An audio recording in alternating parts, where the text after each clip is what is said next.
Lockdown ಹಿನ್ನೆಲೆಯಲ್ಲಿ ಬಹುತೇಕ ದುಡಿಯುವ ವರ್ಗ ಆರ್ಥಿಕವಾಗಿ ಸಂಕಷ್ಟಕ್ಕೆ ತುತ್ತಾಗಿದೆ. ದಿನನಿತ್ಯದ ಆಹಾರಕ್ಕೂ ತತ್ವಾರ ಪಡ್ತಾ ಇರುವ ಬಡ ಕುಟುಂಬಗಳಿಗೆ ಜಿಲ್ಲಾಡಳಿತದ ವತಿಯಿಂದ ಇದೀಗ ಅಗತ್ಯ ದಿನಸಿ ಆಹಾರ ಸಾಮಗ್ರಿಗಳನ್ನು ಒಳಗೊಂಡಿರುವ ಕಿಟ್ಗಳನ್ನು ವಿತರಣೆ ಮಾಡಲಾಗ್ತಾ ಇದೆ.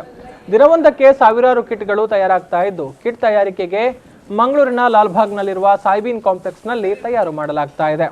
ನಗರದ ಹೃದಯ ಭಾಗದಲ್ಲಿ ವಿಶಾಲ ಸ್ಥಳಾವಕಾಶದ ಅವಶ್ಯಕತೆಯನ್ನು ಮನಗಂಡ ಸಾಯ್ಬೀನ್ ಕಾಂಪ್ಲೆಕ್ಸ್ನ ಮಾಲಕ ವಿಜೇಂದ್ರ ಭಟ್ ಅವರು ಸ್ಥಳಾವಕಾಶವನ್ನು ಒದಗಿಸಿದ್ದು, ಅವರ ನೇತೃತ್ವದಲ್ಲಿ ಕಿಟ್ಗಳು ತಯಾರಾಗ್ತಾ ಇದೆ.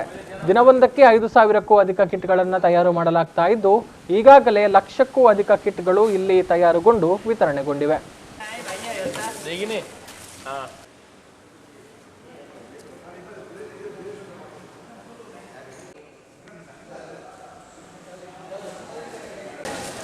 ಆರ್ನ ಈ ಸಾಯ್ಬೀನ್ ಕಾಂಪ್ಲೆಕ್ಸನ್ನೇ ಐಕಾದೇ ಬಂದು ಎಂಕ್ಲೆಗ್ ಕೊಡ್ತೇವೆ. ಗೌರ್ಮೆಂಟ್ ಕಿಟ್ ಮಲ್ಪನಂಚಿನ ಡೈಲಿ ಮುಲ್ಪ 7,000 8,000 ಗೌರ್ಮೆಂಟ್ ಪರವಾದ ಪಾಪದಕ್ಲೆಗ್ ಕಿಟ್ ಮಲ್ತದ್ದು ಬರೋದಿಲ್ಲ. ಇದು ತೂಯಿ ಲೆಕ್ಕನೆ ಮುಲ್ಪ ಪ್ಯಾಕಿಂಗ್ ಒಂದುಂಡು ಸಕ್ಕರೆ ಇಂದು ಗೋಧಿ ಪುಡಿ ఒక ರೈಸ್ ಹಾಗೂ ಚಾತ ಪುಡಿ ಎಣ್ಣೆ ಮಾತ ಸಾಬೂನು ಬಡವರಿಗೆ ದಾದಾಪುರ ಮಾತ ಬೋಡು ಐತ ವಿಷಯ ಒಟ್ಟು ಒಂಜಿ ಆಲೋಚನೆ ಮಾಡ್ತಾರೆ. ನಮ್ಮ ವಿಜೇಂದ್ರ ಭಟ್ರು ಅವನ್ ಕಿಟ್ ಮಲ್ತದೆ ಮಾತೆಲ್ಲ ಕೊರೊಂದುಲ್ಲೇರು ಅಂಚ ಇನ್ನೊಂಜಿ ಎಂಕಲ್ ರಾತ್ರಿ ಪಗಲ್ ಕುಲ್ದು ಈತ ಸಾಧಾರಣ 1,00,000 ಮೊಟ್ಟ ಕಿಟ್ ಎಂಕಲ್ ಮಲ್ತಿನ ಆತಂಡು ಮಾತಾ ಜನ ನೆಕ್ ಸಹಕಾರ ಮಲ್ತೊಂದಿಲ್ಲೇರು.